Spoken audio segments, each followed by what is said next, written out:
Hi guys, James at Rampant Lion Reviews again for you today with another beer review. For this one, we are going to head down to Singapore, and this will be my first ever sit-down review of a Singaporean craft beer here on the channel. So always exciting to break ground in new countries, of course. There are a few out and about videos from Singapore up on the channel already though. But the beer that we're going to have a look at today is from a brewery that I have tried beers from before. These guys are a very highly rated brewery, known particularly for their lighter lager type beers and also for their New England hazy IPAs. But the interesting thing about this beer is that it is actually at the time of filming, the highest rated Singaporean craft beer according to Untappd. So I think this is a very good place to start when it comes to reviewing Singaporean beer here on the channel. So needless to say, I'm very curious to see what this beer has in store for us. Hopefully it's another good one. Hopefully it makes for an interesting review. And as always, I hope that you guys watching enjoy my take on this one as well. So yeah, for this review then, we are going to head to a little area called Tuas in the very western part of Singapore. And that means that we're going to have a look at my first beer on the channel from Alive Brewing. So this particular beer is called Lucky Omen. It comes in at 8% ABV, and this one is a New England Hazy Imperial Double, whatever you want to call it, IPA. Now, I did actually try the third anniversary New England Triple IPA that these guys have done. I tried that one in Locality, which is a lovely bar incidentally that I recommend you check out, and a lot of people have told me that that one might potentially topple this one, and that beer was very good, but I'm really curious to try this one because this is one of Alive's kind of flagship beers, if you like. They are known for their lighter lagers and for these New England hazy IPAs. But yeah, let's crack on with this one then and see what it has in store for us. But also a big thank you to the guys at Alive Brewing for helping make this review possible. I ordered a few beers on the web shop and they really made an effort to make sure that these got to me before I left Singapore. So a huge thank you to the guys at Alive Brewing for that. But yeah, as always with my reviews, if you want to get straight to the tasting, just fast forward. We'll go through a little bit of a brewery history for the moment. If you want to see more beer reviews, do please consider subscribing to the channel. The support you give is massively appreciated. All the usual links can be found in the video description below. That's the brewery website, the link to my other reviews that I'll do in the future from Alive Brewing, because we've got another 2 or 3 bottles to work our way through from them. But there's all the usual social media down there. If you want to see more reviews, do please consider subscribing to the channel, like I said. And remember, you can go into the channel homepage and search for beer using the geography tagging system. So just go in there, use the little search bar, put in your hometown, state, county, province, whatever you like. If I've reviewed beers from the area that you search for, they will pop up. Failing that, you can check out the playlist of beers from different countries. You'll find this one in the Singaporean list, which I'll create with this video, and we'll be adding more to that as time goes on, because we've got a few Singaporean beers to have a look at. But yeah, and you can check out the playlist of beers from other countries as well, because there are some very interesting things on the channel, and we will be keeping an eye on the Singaporean beer scene as time goes on. But let's go on to my brewery notes then, and I'll tell you a little bit about Alive Brewing once again, or for the first time I should say. So Alive Brewing, as I've mentioned to you already, are based in Singapore, and the company was founded back in 2020 by 2 friends. This is Ching Yang Chong and Ryan Yue. So Ching Yang had a background as a financial analyst, while Ryan is a chemical engineer by trade, but both had dabbled in home brewing for years, and they'd also tried beers from across the world. One of their main experiences, one of their kind of epiphany experiences as they call it, was in Cologne, and you'll see why, because we're going to review the beer that kind of tells the story of this in a few videos time. But basically, having travelled around the world and tried lots of different beers, these guys were very keen to have a go at making it for themselves. So the brewery itself is based in Tuas in the very western part of Singapore, and they basically took the decision to have their own facility rather than gypsy brew, as many other Singaporean craft brewers do. And the first beer they produced, which was a session IPA called A False Sense of Security, was produced at the brewery in March of 2020. But unfortunately, unfortunately, the beer was ready to be released around the time that the lockdown kicked in for COVID-19, but they managed to push on. They worked with other breweries in Singapore to get their beer out there and to get their name known, and they've been very successful since then. But over the years, the brewery's become highly respected when it comes to lagers and hazy IPAs, and they've won a number of awards for these too. But they're operating a 5 US barrel brew kit, which is in the region of 600 litres per brew, and they're brewing around 3,000 litres of beer per month. And I think they do have plans to kind of scale up the brewery a little bit over time, but they are still a very small kind of local operation for the moment at the time of filming, which is April 2024. And as of this time, April 2024, these guys have produced around 90 different beers, and that number will no doubt increase as time goes on. So yeah, I think that's everything I can really tell you about a live brewing company for the moment. If you want to learn a little bit more about these guys, you can check out the brewery website, you can follow them on Facebook and Instagram to keep up to date with all the latest goings on, and you can check out the Rate Beer, Untappd and Beer Advocate pages to learn a little bit more about all the different beers that these guys have done. So yeah, that's that. So let's go on and actually have a little look at the beer itself. So you can see the artwork on this one is really pretty nice actually. You can see it lucky Omen there, and it looks like, yeah, the sun above the clouds actually. It looks a little bit like an atom, to be honest with you. That's what I thought when I saw the bottle of this one. I thought it looked very much like the nucleus of an atom and then the electron cloud around it, but maybe that's just my geeky chemistry, physics side coming out. You can see plain red top on the bottle cap there. This is a 330 milliliter bottle. It doesn't tell you what hops or anything are in this one, so we'll need to have a guess at that. But yeah, it's best before the September 2024, and this one was bottled in March of 2024. And I was here, I think I've had this beer, I've been back around a week now, so I think this one was very, very fresh when they gave me it about a week ago.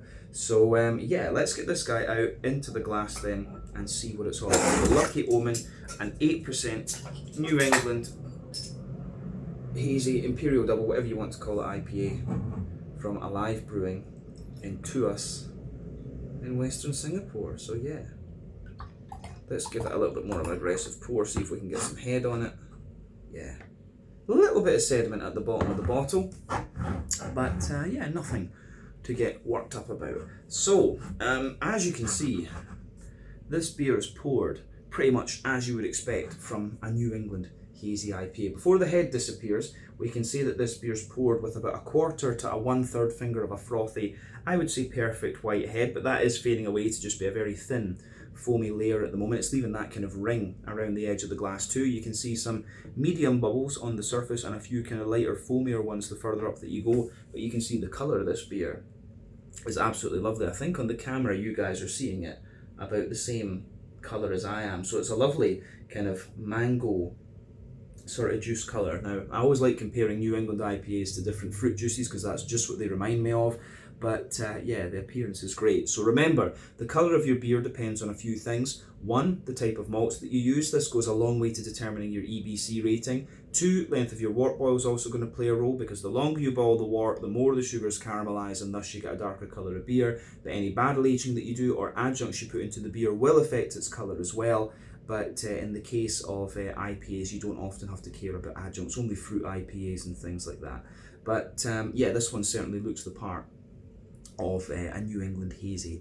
So yeah, in terms of the level of haze of this one, which depends on the oak content, wheat content, and to a degree what yeast you use, the level of haze you're getting out of this one is again what you would expect of the style. I mean, you can see if I put my hands behind the glass there, it's pretty damn opaque. Not much in the way of visible carbonation. There are 1 or 2 little streams of bubbles, and when it's bottle conditioned, you would expect a little bit more carbonation in the beer than you would get off the tap, because obviously these ones do, you know, you've still got residual sugars and things and some of the residual yeast and stuff like that. So yeah, that's the thing. This beer, appearance wise, this is pretty much what you would expect from the style. There is nothing overly surprising about this one. So yeah, let's have a wee look at the nose then and see how we got on. Nothing else we really need to say about the appearance of this beer. So yeah, let's do it.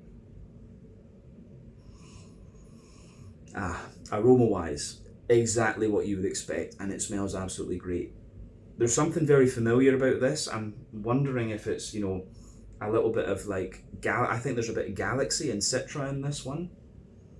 There's just something very familiar about the aroma coming out of this one. And if this is their flagship IPA, then obviously they are going to choose hops that are a little bit more procurable. So, you know, I wouldn't be surprised if just from the aroma, this is something like Citra, Galaxy, and maybe a little bit of like Mosaic, or, you know, something like that. There's something very familiar about the aroma of the fruity side of this beer, but it gives you everything you want. This is a very well balanced New England IPA for sure.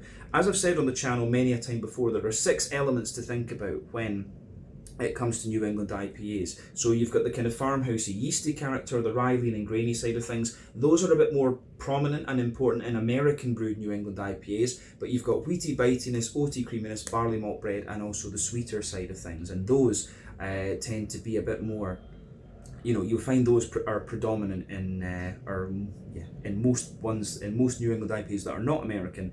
Those are where the things that you're looking at. For me, in the aroma, this beer comes across as having a very good balance between the barley malt. There's a good bit of wheaty bitiness in there, but you've also got quite a lot of oaty creaminess. Not so sweet, actually, not all that sweet.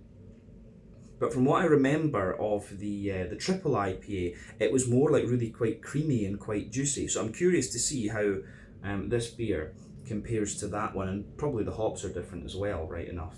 But yeah, it comes across as a very juicy IPA, and the more that I smell of it, the more I get that little bit of wheaty bite in the top of the nose. But it has everything you'd want: the juiciness, the nice bright green component, and then yeah, the nice little bit of malty sweetness in the background there. So the backbone of this beer, you obviously have that nice little bit of fresh white bready bread crust in there. I think that's very, very nice. Lovely, yeah, fresh white bready bread crust. There's a little touch of cracker in this one, and maybe a very slight touch of wood, but those are very, very minimal elements of the aroma. Let's just be clear on that. But above that, there's lots of kind of fresh white bready character in there. Yeah, lovely fresh white bready character. Maybe a little touch of sweeter brown bread as well, but not overly much. Fluffy fresh white bread. You've got a bit of wheaty bitiness in the top of the nose as well. And yeah, I'm getting a lot. The more that I smell this one, I'm getting more and more kind of oaty creaminess out of the beer. The oats in this beer are really, really nice and very, very smooth. Be curious to know whether it's Australian oats. Just thinking proximity here. I wonder if it is Australian oats that are being used in this one, because I've noticed in some of the Asian craft beers, the oats are like really, really creamy, and European oats are very creamy. American oats are a little bit drier. Australian oats I haven't had too many encounters with actually, but I noticed in some of the Aussie beers I've reviewed recently, they have this really big creaminess to them. So just an interesting little bit of thought there. I wonder if it's Australian oats that are in here. But yeah, the oaty character comes across as really creamy. You are getting a little very slight McVitie's digestive biscuity type quality to this one. There's a little bit of that like Werther's original butter candy butterscotch, just that little touch of sweetness which you would expect when you're up at 8% ABV. You do expect that little bit of sweetness in the middle of the palate and the aroma. But yeah, the malty character of this beer I think is really, really nice. So yeah, aroma wise, I really like the way the malty character goes together in this one. So yeah, the more that I smell of it, the more oaty character it shows, but there is a little bit of that wheaty bitiness in there as well. So yeah, good stuff on the malty side of things. On the hoppy side of things, it is pretty much what you'd expect on the green component. So yeah, tiny little bit of earthiness in there, tiny little bit of herbal character, but very bright in its floral aromatic components. Nice zesty grassy character as well. Remember, when you do IPAs, there are 3 kinds of hoppings. Early addition hopping, which takes place usually within the first hour of the wort boil, that gives you the majority of your bitterness and a deeper, danker aroma and flavour. Late addition hopping, which takes place in the latter half hour of the wort boil, that's responsible mainly for flavour and aroma, but it can give you a little bit of bitterness, and it'll give you that deeper, it'll give you a little bit of deep dank flavour, but mainly kind of bright flavour and aroma. Dry hopping, which takes place after the wort boil is complete, is all about flavour and aroma. and it gives you that kind of nice fruitiness as well. So yeah, the way everything sort of pieces together in this beer in that sense is pretty nice, but it really leans more toward that brighter component. So New England IPAs tend to rely on late addition and dry hopping. West Coast IPAs use all three, which is why they're more bitter and why they kind of smell more deep and dank. So yeah, the way everything just pieces together in this one, I think, is very, very nice. So, green component is what you'd expect. On the fruity side of things, like I said earlier, there's something that's in my head here that it's either Citra or Galaxy, if not both. It's in here. There's just something very familiar about this, the aroma of this beer. It wouldn't surprise me if there's a little bit of Idaho 7 in this as well. It's mainly a tropical fruity aroma that you're getting out of this. And I think there could be a wee bit of orange, so, you know, a little bit of mosaic wouldn't surprise me in this one, but I would think I'd get a bit more earthiness out of the green component, to be honest with you. But certainly, there's not so much in the way of grapefruit. There's a big, like, sharp, juicy peach, which is making me think, you know, it's making me think Citra. There's a hell of a lot of mango in this one, which makes me think both Galaxy and Citra could be possible, and it's quite a ripe mango as well, which is making me lean toward Galaxy. But there's a lot of that softer, juicy mango and kind of nice apricots and things like that, and the complexity in the tropical side is making me think maybe Citra, or the softness of it is making me think potentially Idaho 7. But I don't know how popular Idaho 7 is out here in Asia. It's quite popular in Europe and in America, but I haven't seen it being all that popular out in the East. So yeah, that's quite interesting. But yeah, lovely kind of lots of juicy mango, bit of juicy pineapple as well. Another thing in Galaxy's favour, I would say. You've got a nice kind of, as I say, apricot, little bit of papaya in there as well. And, you know, there is something, you know, there's a little bit of like an oily gooseberry note, you know, but tempted to say Nelson Sauvin, but not 100% sure on that. I think Nelson Sauvin is a bit more distinctive than what I'm getting in the aroma here.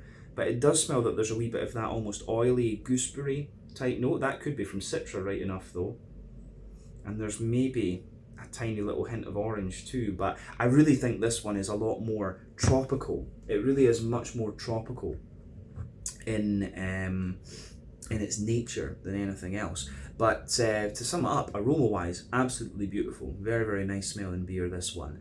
So yeah, as I always say, take a little bit of time to enjoy the aroma of your beer before you get stuck into it. But I think it is about time that we taste this one and see what it's all about. So yeah, this is the Lucky Omen, an 8% New England Hazy, Imperial Double, whatever you want to call it, IPA from the wonderful Alive Brewing in Tuas in Singapore. Let's see what this beer has in store for us. Slàinte, skål, cheers, and a big thank you to all the nice people I met in Singapore in the craft beer scene. Cheers.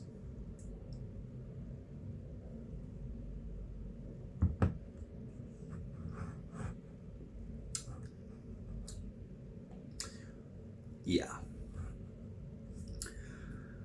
Very much the same vibe that I had from the anniversary triple IPA. And this is one of the interesting things about breweries. You can often see that they have, you know, they usually have like a characteristic mouthfeel or something like this. What I found with the triple IPA was that it was really smooth, creamy, and very, very juicy at the same time. This beer is showing very much the same qualities that one was. So what you're going to get, I think, from Alive Brewing is quite oaty and creamy New England IPAs, little bit of wheaty bite as well, but very, very soft and juicy, fruity character coming out of them. Not a lot of bitterness, we will say that straight away. There's not a lot of bitterness in this beer, but it is very, very nice, this one. Very, very easy to drink, actually. If you know, I could see this one in Hong Kong. One of the really popular New England IPAs or double IPAs would be Cupsy from Heroes Beer Company. I could see this beer going on and having a similar status to that, actually, within Singapore. But yeah, this is lovely. So big thumbs up to Alive Brewing for this one. If this is the stuff they've been producing for the last few years, you can see why they got very popular and why they're very well thought of. So yeah, let's break this beer down and describe it for you a wee bit more in depth then.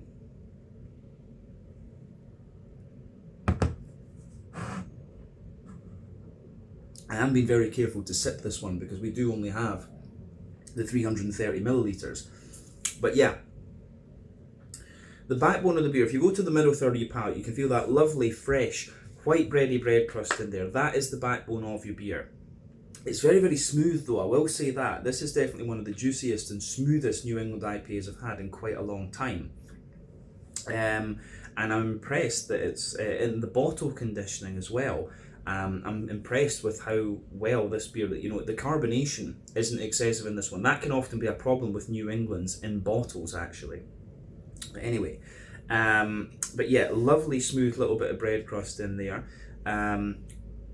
As you move further forward on that middle third of your palate, you can feel there's a little touch of woody note to this one, but very, very minimal. There's a very slight crackery note above that as well, but mainly in that middle third of your palate, you can feel there's quite a nice dense and smooth and very, very slightly sweet white bready character in there. Absolutely, it's just this beer is full of white bread.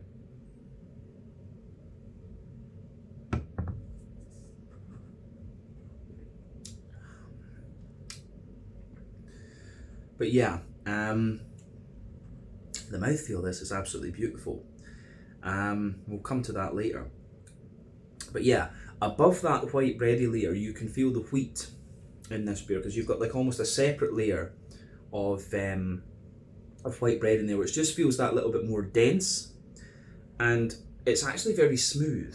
The wheat in this beer is very smooth, which makes me wonder, could it be American or Australian wheat that's in here?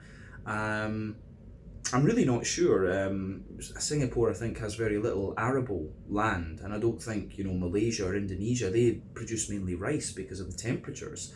It's probably likely that it's Australian or American wheat that's in this one. It's very, very smooth. European wheat is a lot drier actually and a lot more bitey, but the wheaty layer that's in this beer has a little bit of bite toward the back of that middle third of your palate, but otherwise the wheat in this beer is really smoothening the whole thing out.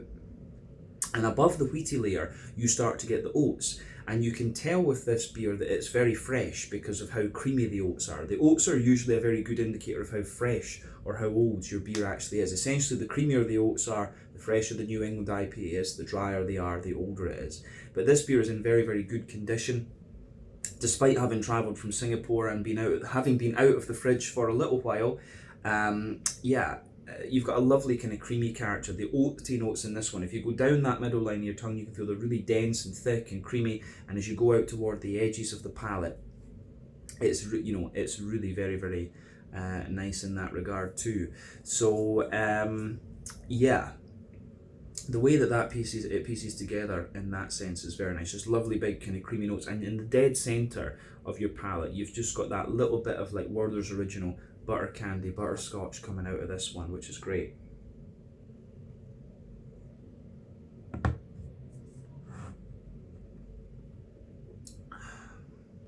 Yeah, this is pretty damn good, I have to say that. Gets a big, big thumbs up from me. Yeah, middle third of your palate on this one is absolutely lovely. The malt base on this is really interesting. It's quite unique when I think about a number of the other IPAs that I've had in recent times, but really, really good wit, nicely done. So middle third of the palate's done. Let's go to the back third of the palate. As I often say, the back third of your palate is going to give you similar flavours to the middle third of your palate, just at different intensities. So border region between middle third and back third of your palate. So you can feel there's that little bit of bready build up in there, little bit of the kind of, you've got the white bread in the base and the more dense kind of wheaty character sitting on top of that. The base of that back third of your palate, you've got the same kind of bread crusty characters that I was talking about, but they feel just that little bit drier. Above that, you've got the white bready layer, which feels, a little bit lighter and more airy, but it's still got that nice dense smoothness and slight sweetness to it. Then you've got the wheaty layer above that. Yeah, you've got that wheaty layer above that, which is the wheaty layer that's above that is quite. It has a little bit more bite to it actually on the back third of the palate, but still, it's very, very smooth actually. Yeah, but you can feel that bite into the aftertaste, and then above everything else on the back third of your palate, you are of course getting the yeasty notes out of the beer, and the yeast again in this beer is really quite interesting. I'd be very curious to know what they've used as the yeast in this. like Verdant or WLP or what exactly.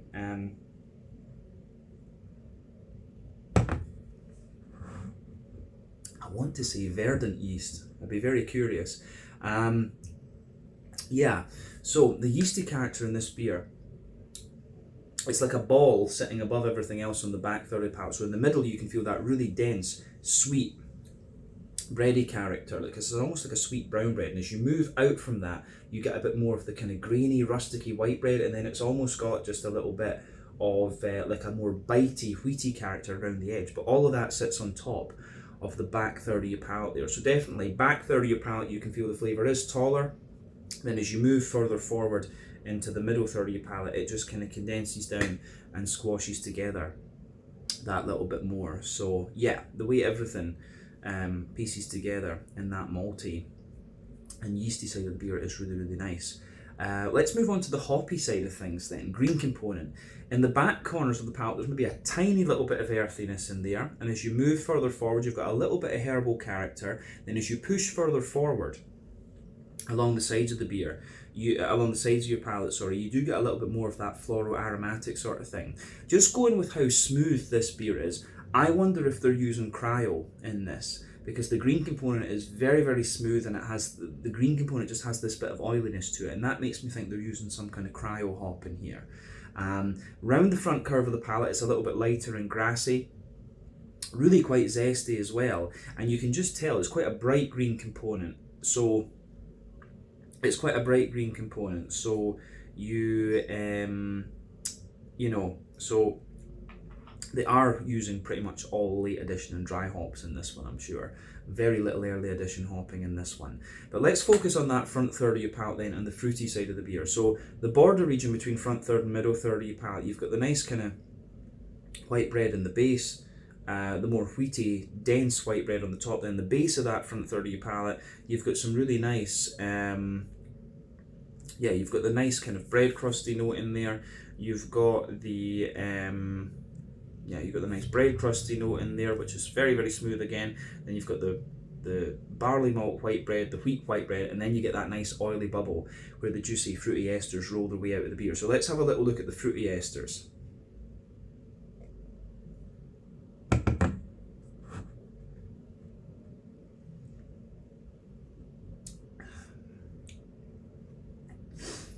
So for me, if we go to the back of that front third of your palate, I think what I've said about my hop prediction, if we can call it that, I think I was right, to be honest with you. I think there's Citra or Galaxy in this one, and it tastes like cryo hops actually.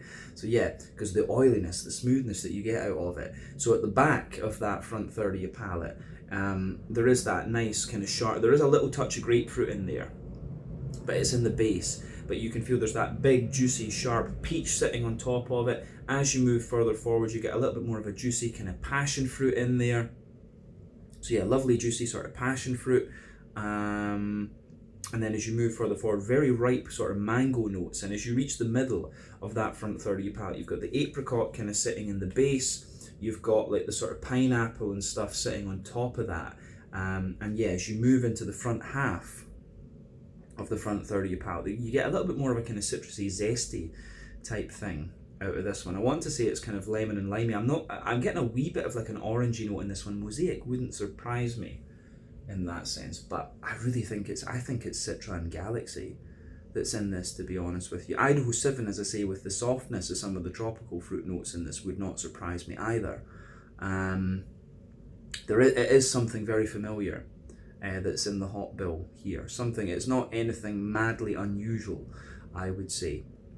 It is something more familiar, and that makes sense when it's their flagship IPA. I think Citra and or Galaxy in this one, being one of the mainstays. There could be a little bit of a more orangey hop in this, maybe a little bit of a limey hop, Motueka or something like that would make sense as well. But all in all, as you move into the front half of that front third of your palate, it definitely gets more kind of oily and sort of zesty in a sense, and you get a wee bit of that limey character lingering into the aftertaste. But yeah, overall, really, really nicely done. On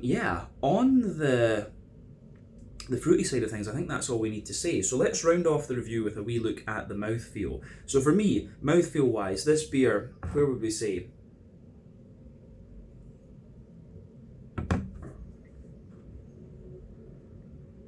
Yeah, top end of mid-bodied, bottom end of full-bodied. Carbonation is very, very smooth in this one. This beer is like a mix of creamy and very slightly oily as well, actually. Almost like some of the original milkshake IPAs that I tried. It's very, very much like that. IBU wise, I think this one is a fairly standard 25 or 30 IBU. You do get a little bit more bitterness out of it into the aftertaste, but not overly much. So yeah, nice little bit of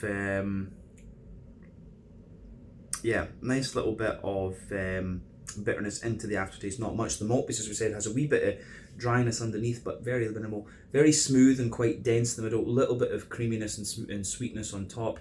Then you've got that lovely little bit of